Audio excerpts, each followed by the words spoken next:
Hey there everyone, this is Silverfang Dancer 98 back at it again with the next Spongebob conspiracy theory. This is number 7, the robot invasion theory. Now he's been getting some flack for his recent videos, but honestly I still enjoy them. Like I said, solid B+, B- rank. Some of them are even, let's say, solid B. Anyway, for now this will be interesting because I have only heard like little hints of this here and there across YouTube of like, robots taking over, robots will take them over, we're gonna be replaced, all these things, but not really backed by evidence. Like, even the longest ones I've seen are like 12, 13 minutes, maybe that. Anyway, so I'm looking forward to seeing how he's done this, given how it's a 30-minute long video. Good gravy, Alex. He's gone the extra mile with this one. Anyway, for now though, let's see how this goes, because I am honestly curious to see how he's gone about figuring all this out, putting the pieces together and everything. So, let's see how it goes. This is Robot Invasion Theory, Spongebob's Conspiracy number 7.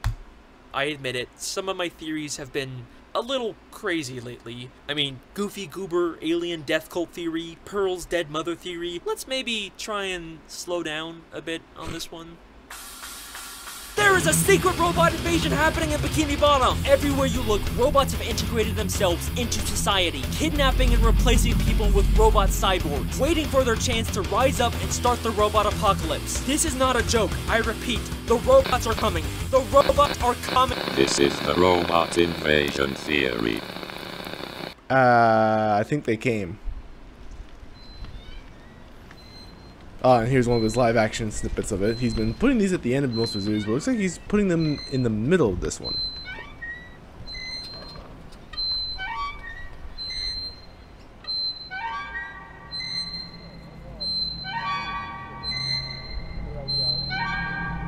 Alex. Alex. Oh. Sorry, what? You okay, dude? Yeah, sorry, I've just got a lot on my mind lately. How's the Spongebob theorizing going? It's good. It's good. I'm actually thinking about maybe stopping. Why? They're huge. Yeah, I mean, people watch them. It's just, I didn't go to film school for 3 years just to make SpongeBob theories forever. Yeah, but I mean, it's just something you're doing now. Doesn't mean you have to do them, like, forever. It's easy for you to say. I mean, what, you're a year out of film school and you're already directing commercials? Yeah, but I didn't go to film school to make commercials either. It's just something I'm doing for now. I like SpongeBob theories. Yeah, maybe. I don't know, these videos also just, they take a lot to make. Not sure if I'm up for it anymore. Dude, up for it? You just like watching cartoons all day. That sounds awesome. I would kill to have as many followers as you, man. I'd be set. I've been trying to get my film funded for months, and I still have nothing to show for it. You know, sounds like a pretty sweet gig you got there. But Well, hey, that was it's time creepy. for another SpongeBob conspiracy. Wow, I just realized I've been making SpongeBob videos for over a year now. Definitely did not think that I'd still be making these a year later. But it's all worth it, right? Because you guys love them, and I love making them, and they're super easy to make. The sponsor. Time to talk about today's sponsor. And that's where we'll skip this for now. Yeah, if you want to see the sponsorship, you can check out the full video in the description below, but go try and save a bit of time and effort just so you guys can enjoy more of the video versus the sponsorship here. One of my favorite episodes of SpongeBob is the Season 3 episode Crabborg. Crabborg, SpongeBob yep. watches a scary robot movie, then gets super paranoid about robots taking over, and even kidnaps Mr.Krabs. What? You think I'm a robot?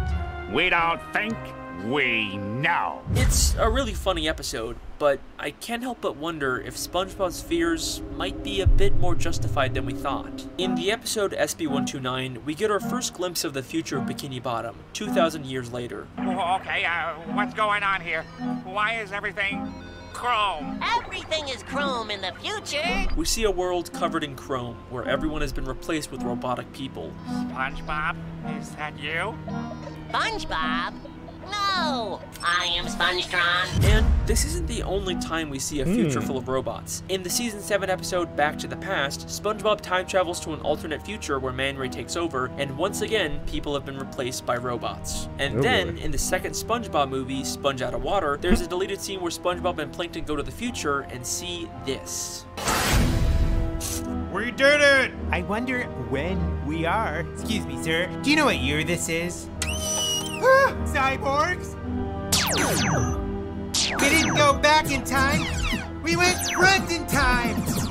And there's even foreshadowing in episodes that take place in the present. In the Krusty Krab training video, we hear this. Well, luckily for you, Mr. Krabs' fear of robot overlords keeps the balance of technology in check. Completely forgot about that part. Security guards, we can see an exhibit that clearly shows the evolution of SpongeBob eventually getting taken over by robots. Okay, so there seems to be a lot of evidence for the future Bikini Bottom being taken over by robots. But honestly, why does any of this matter? I mean, robots ruling the world is a pretty common depiction of the future in lots of different media. And even if this is the canonical— Yeah, that was true. I mean, Terminator, iRobot, Matrix, those are all pretty dark futures with robots ruling things. Future of the show, it's at the very least thousands of years in the future. It's not like we can already see this robot invasion happening in present-day Bikini Bottom. He's gonna pull out some evidence. Here's an interesting question about SpongeBob that's always bothered me. Why are there so many robots in the show? And I'm not talking about Sandy or Plankton's inventions. It makes sense for them to have robots since they're both genius inventors. But why do hospitals and office buildings and amusement parks and Weenie Hut Juniors and many, many more places have such advanced robots? I mean, let's ignore the fact that they're underwater and robots wouldn't really make sense down here. Bikini Bottom isn't like a super advanced society, right?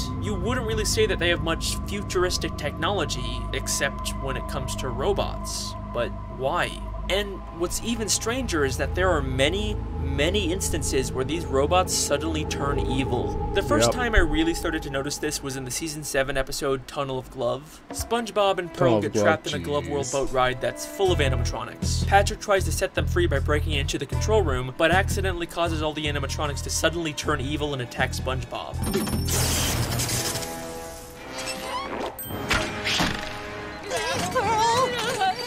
Now, this is a pretty basic cartoon trope. Someone accidentally breaks the controls, then the robot malfunctions and turns evil. This isn't really all that weird for SpongeBob. Except, what's strange about this is that Patrick doesn't break any controls. He hits a button labeled Animatronic Override, and that's what causes the robots to turn evil. I'll just gingerly lean on this wall.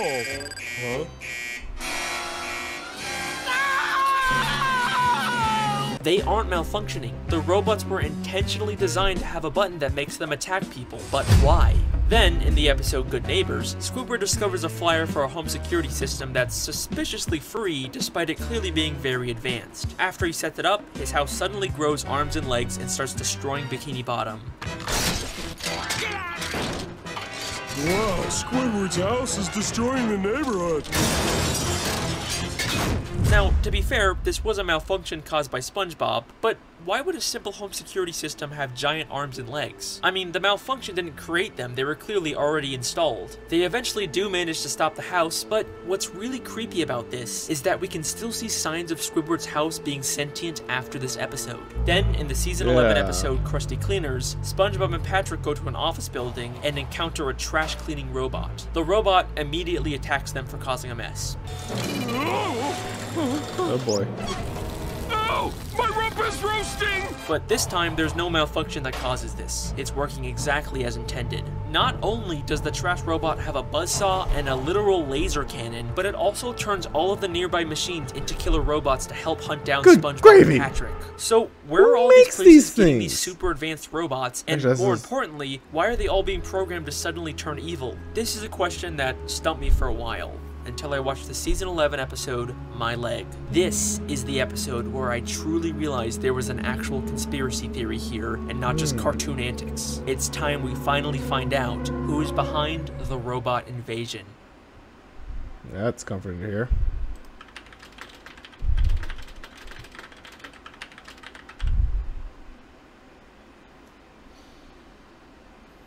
He's talking about the, evil guy, ain't he? Oh, sorry.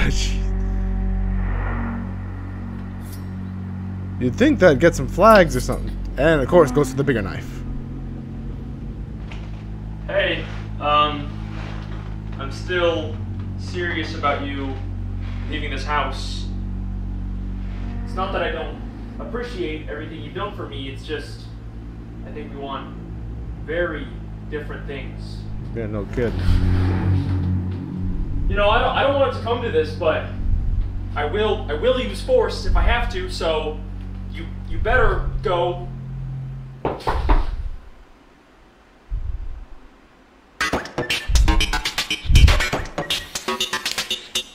Alright, so who is the one who's My doing Leg this? focuses on the reoccurring gag of this one fish always injuring his leg throughout the show. My leg! My leg! My leg! At one point in the episode, he goes to a hospital and meets a robot that works there. It's just a small throwaway gag. The robot never turns evil or does anything strange.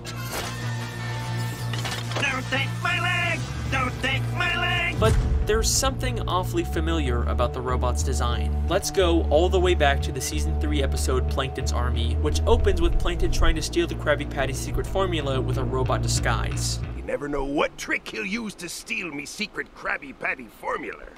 What a quaint restaurant. Like a robot? I think I will sample their wares. These robots have an uncanny similarity, right down to the same tie. Okay, but maybe we could just chalk this up to the showrunners being lazy and reusing assets. But SpongeBob has always had a pretty diverse amount of robot designs throughout the show. And Yeah, it's not like this is a direct copy-paste either. They went to the effort to redesign the face and colors, but it was still clearly based on Plankton's robot. So here's my theory. Plankton has built many robots to try and steal the Krabby Patty's secret formula, but I think after he fails to do so, he doesn't just throw them away. He redesigns the robots and then gives them to different businesses in Bikini Bottom with the intention to one day use them to take over the world once he has enough in place. I mean, we know what Plankton really wants isn't the secret formula, it's to rule the world. I will rule the world! And there's even the video game, Battle for Bikini Bottom, where Plankton tried to take over using an army of robots. So this theory doesn't seem too far-fetched for Plankton's character, but we're gonna need a lot more evidence if we're gonna prove he's the one behind all the robots in Bikini Bottom. So, let's get started. In the Season 3 episode, No Weenies Allowed, we see a robot working at a place called Weenie Hut Juniors. Would you care for another Diet Cola with a lemon twist,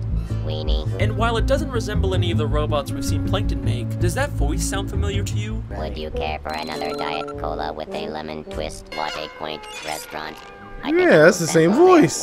And again, it's not like this is the default robot voice we hear in SpongeBob. There are many different voices the show has used for robot characters. What a quaint restaurant. Greetings, I am Robo 2.1. No threat detected. This is very uncomfortable. Leave my father alone! But here, they specifically recreated the voice from Plankton's robot. Let's go back to Glove World for a second. In the control room, we see a machine on the wall that looks shockingly like SpongeBob. So much so that Patrick even mistakes him for it. We know Plankton has built a SpongeBob robot before in Welcome to the Chum Bucket. Maybe he repurposed it here inside of Glove World. In Krusty Cleaners, the trash robot... And then if it was repurposed for Glove World, its programming to help Plankton rule the world would come to the forefront and infect the others, I think. That'd be actually diabolically smart. If it wasn't fouled up by Patrick doing it too early, I think. Also has a striking resemblance to Plankton's robot in the Season 9 episode Eek and Urchin. In the Season 5 episode The Patty Gadget, Squidward tries to get SpongeBob fired by replacing him with a machine that creates Krabby Patties for free. But it's never explained where Squidward got this machine. Now, it doesn't resemble anything we've seen Plankton make, but a staple in a lot of Plankton's inventions is having them resemble his likeness, especially with one eye in the middle, and that's exactly what we see with the Patty Gadget. And the patties it makes are terrible, which would make sense for something Plankton made. In the episode All That Glitters, SpongeBob buys a super advanced talking spatula. Le Spatula 3000 at your service. But in the episode Evil Spatula, we find out Plankton has a whole collection of advanced spatulas just like this one, and even tries to trick SpongeBob into taking a talking spatula. It seems like no matter where we turn, we can find a connection between the technology in Bikini Bottom and Plankton. But if you remember in those glimpses of the future, the world isn't just ruled by robots. They've actually replaced all the existing citizens with robot copies. I am SpongeTron. And believe it or not, this is also something we can already see happening in Bikini Bottom today. Get ready to see how far this robot invasion has really gone. Hey! Hey! Victoria, what are you doing here? I was just around. Thought I'd stop by. Can I come in? Or? Inside? No. It's not a good time right now. In all honesty, it kind of seems like you're going through something. I just wanted to check in on you. I appreciate that. It's just, I'm fine. You know, it's just the Spongebob stuff has been keeping me really busy. I'm a little stressed about that, and, but I'm fine. You should probably go. You're being really weird. You're not answering your phone. You're living in total darkness. Can you just talk to me? What's going on? Okay, fine. Okay, we can talk, just not here. Fine. Do you want to get coffee or something? Sure, fine, yeah. I gotta put something away. Just stay right here.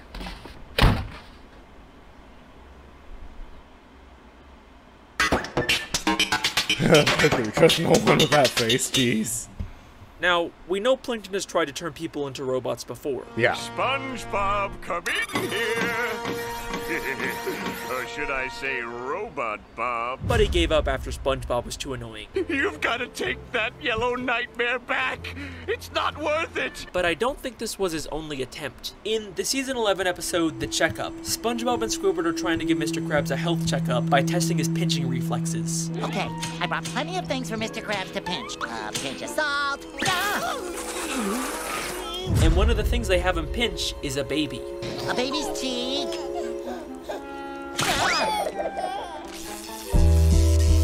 Lucky that was a robot baby. Some random baby just turned out to be a robot, and it's never explained why. That's weird even for SpongeBob. But things get even more interesting when we go back to season 9 in the episode Plankton's Pet, where Plankton tries to steal a Krabby Patty using the exact same purple baby as a robot disguise. That diabolical fiend! I can't believe this is working! And we're not even done yet. If we go even further back to the season 5 episode Goo Goo Gas, we can actually see the exact moment where Plankton gets the idea to turn the baby into a robot. Why, you're so tiny and helpless, I could take your formula whenever I wanted to, and you couldn't do a thing about it. That's it! Finally, victory will be mine! Now, in the episode, it's implied that this is just him getting the idea to turn everyone into babies to steal the formula, but isn't it crazy how it also perfectly lines up with the purple baby fish suddenly turning into a robot in future episodes? Now, there's another fish who's always been very suspicious to me, the strangely realistic news anchor fish.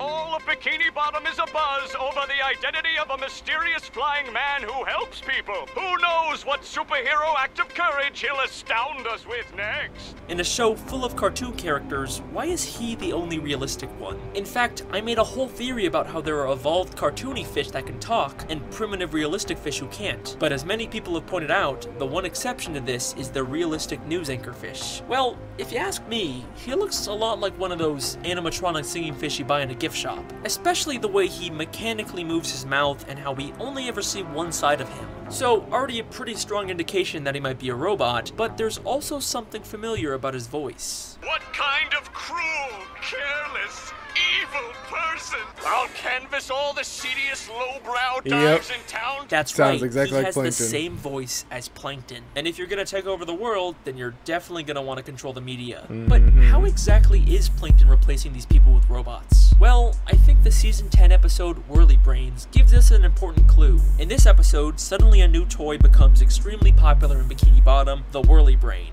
Just flip your lid, attach the propeller, and watch your brain soar hundreds of feet into the air! Yeah, it's a weird episode. So people are actually voluntarily attaching devices to their brains and ripping them out of their bodies, and no one thinks that this is suspicious? If you ask me, this seems like the perfect way to replace someone with a robot. Remember, in Welcome to the Chum Bucket, Plankton told us how he turns people into robots. I'll be forced to remove your brain and implant it in my robot chef! By removing their brains. But is there any proof that he's the one behind the Whirly Brain toys? Let's take a look at the new SpongeBob prequel, The Patrick Star Show. Every once in a while, the show cuts to this stop-motion parody of Frankenstein with Plankton, and he actually uses Whirly Brains to conduct his experiments. It's not super clear how this all connects to the main show. I mean, we do see Patrick interact with the stop-motion Plankton at some point, so they're at least in the same universe, but regardless, it's still a solid connection. We see another head-based gadget in the season 11 episode Bottle Burglars, an invisible helmet being advertised in a magazine for only 99 cents. And in the same episode, we see Plankton using the exact exact same helmet.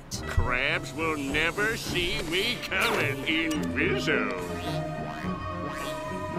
Now, maybe this is just implying that he bought the helmet from the magazine, but that doesn't really line up with what we know about Plankton as an inventor. Plus, I can't see them selling a tiny version of the helmet just for Plankton. Seems a lot more likely that Plankton created the helmet and is selling them to the people of Bikini Bottom, possibly as a way to create more robots. Alright, so we're starting to get a pretty clear idea of how Plankton plans on turning the citizens of Bikini Bottom into robots. But there is one more character that I believe has already been secretly assimilated into a robot. And it's not some random background character either. It's one of the main characters in SpongeBob SquarePants. This final part of the robot invasion theory is going to completely change the way you look at the entire show.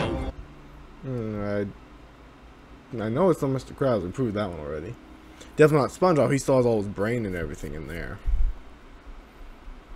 Nah, it couldn't be Squidward. He's too Squidward for that. This is powerful proof that she's still living, given how she's having psychological breakdowns. Patrick? I mean, to be fair, Patrick has been the only one that seems to have like weird I wonder if he'll bring it up, but there's always been the weird parts where he starts thinking super hard and then suddenly black smoke comes out. He has gears in his head. I wonder if that's no longer just a joke. Well, I guess we'll see. I mean, that might be the only indication that he could be a robot potentially, but besides him, we know Plankton's not one, besides Karen, his wife, she's already a computer. And we know Sandy's not one, given how she's literally working with the narrator, so doubt they'd replace her with a robot there. Yeah, I think Patrick's the only logical one because of that one instance I can think of him having gears in his brain with the black smoke here and there, but I don't know, that might be where we're going, but we'll see. Depends on what Alex's findings go. This is the Patrick Star theory. Okay, I guess he found those to be pretty key evidence points too. I also like how he's wearing yellow like a SpongeBob shirt. Not the cat. It ain't the cat.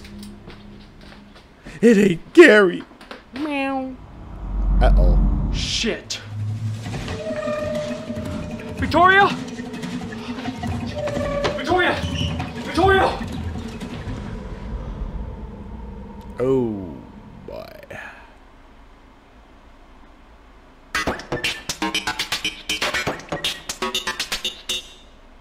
Now, I fully realize saying Patrick is a robot is a very bold claim, but hold your judgments till the end. By far, the most requested theory I get on this channel is to cover Patrick Star, and more specifically, his inconsistent intelligence. Throughout the entire show, there are these little moments where Patrick suddenly says something smart. I'm a bit more complicated than that.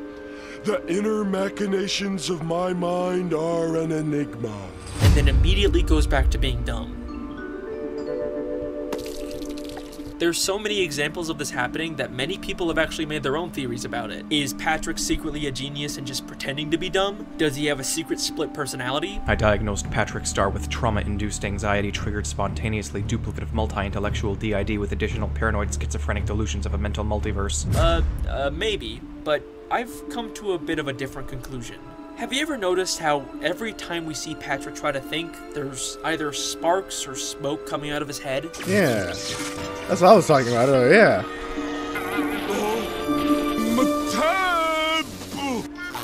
Is Patrick thinking again? And almost every time we see inside of Patrick's head, it's represented with gears or some kind of machinery.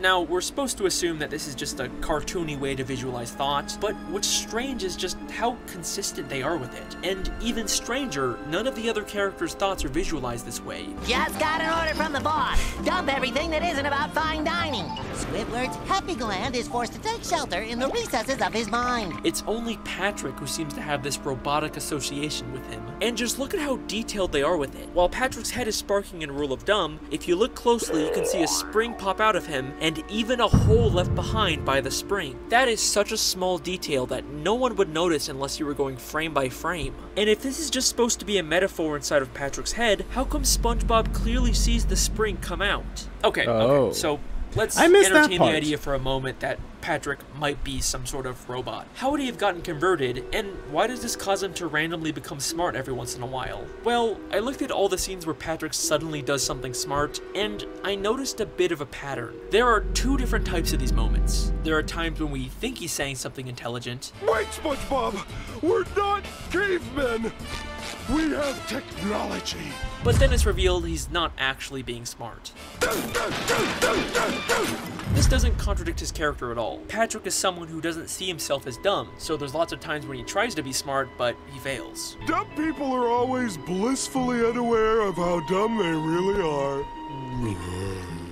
But there are also moments where he actually does do something undeniably smart. Wait a minute, Squidward. They might be onto something. We could filter the CO2 through our ballast tanks, refire the engines, and ride the shockwave out of here. Wow. He's right. But then he immediately acts oblivious to the fact that he was being smart. We're going through with your plan, Patrick. Yay! What plan? So, I kept track of these two different types of moments, and it seems like after Season 3 is when he suddenly switches from pretending to be smart to actually having these smart moments. And this switch perfectly lines up with the Season 4 episode, Patrick's Smarty Pants. In this episode, Patrick falls off a cliff and gets his head knocked off. SpongeBob accidentally replaces his head with some brain coral, which makes him become a genius. I find all this laughter to be highly illogical. In the end, they switch back to his normal head and Patrick goes back to his usual stupid self. But take a closer look at the scene when he first puts on the brain coral. Here's your head.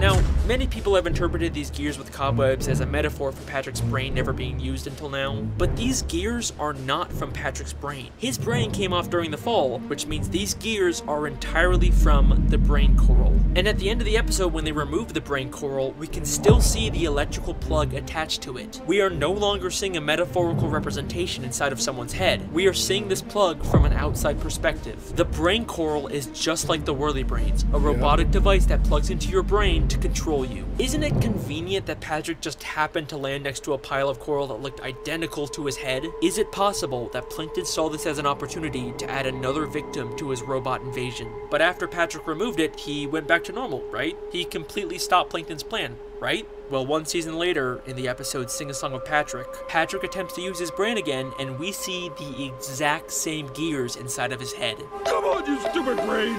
Work! The creators went out of their way to recreate the exact placement of all the gears from the brain coral, which means the head Patrick put on at the end of Patrick's Smarty Pants was not his head. It was another piece of robotic brain coral. But it seems like for whatever reason, this brain coral isn't as effective as the first one, and he's only able to have rare moments of genius. In the Season 12 episode, SpongeBob's Big Birthday Blowout, Patrick has another one of his smart moments. Oh, would you look at the hour? It's almost time for me to take SpongeBob on that tour so you guys can decorate his house. But this moment in particular is very interesting because Plankton is actually there to witness it. And take a guess how Plankton responds to him. I guess even a broken moron can be right once a day. He calls Patrick a broken moron because he knows Patrick is a broken one of his experiments. And if you still don't believe me, in the newest episode of Season 13, The Goofy Scoopers, we get this scene. This stinks. I wanted to go backstage for an autograph.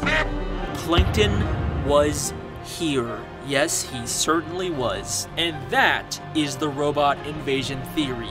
Thank you very much. Now I'm going to watch this one all the way through. Robot invasion theory done. Hey, we just passed 500,000 subscribers. Thank you guys so much. This is honestly a dream come true for me. I mean, I've always wanted to have this many people watching me for SpongeBob theories. You guys wouldn't like all immediately unsubscribe and leave me if I stopped making these, right?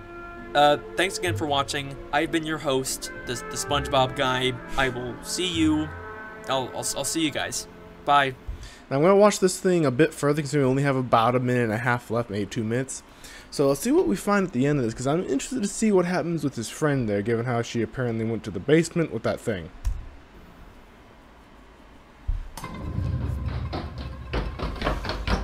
Where's Victoria? Do not give me the silent treatment right now. I swear to God, if you did something, I'll...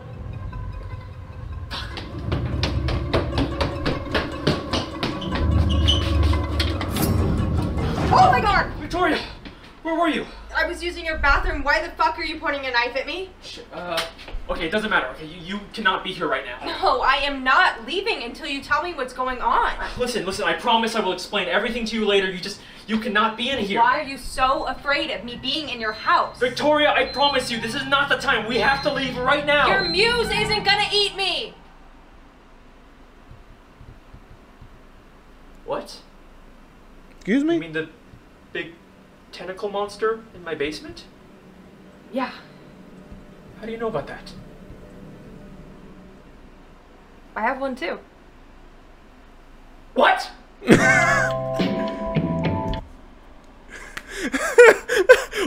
What? Just, I have one too.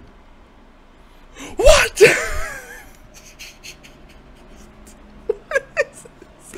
What is this? Oh man, he's making his own version of a multi-chain short horror film here. Oh man, this is amazing. He's doing great work and making these SpongeBob conspiracy theory videos that popular, and then just adding on to it from there with his little snippets here and there. Good gravy, this is awesome. He's a fun guy. He's an awesome guy. This is awesome. Alright, so we'll end it there for now. We're going to be going to SpongeBob Conspiracy number 8. Something about the Flying Dutchman, I believe. Something about a ghost pirate time travel thing. I've only seen the snippets of it, considering it came up with my subscription count, but I am subscribed to him. I hope you guys do too, because he is an amazing filmographer, along with these amazing SpongeBob theories he's been doing. It's all pretty amazing. I'm looking forward to seeing the next one as well, number 8. Maybe this weekend, maybe next week. We'll see how it goes, but for now, I hope you guys are enjoying this alongside me, and I will see you guys in the next video, hopefully one of my dancing videos, or if you prefer, I can react to that one immediately. Let me know. I'll see you guys in the next one. Bye!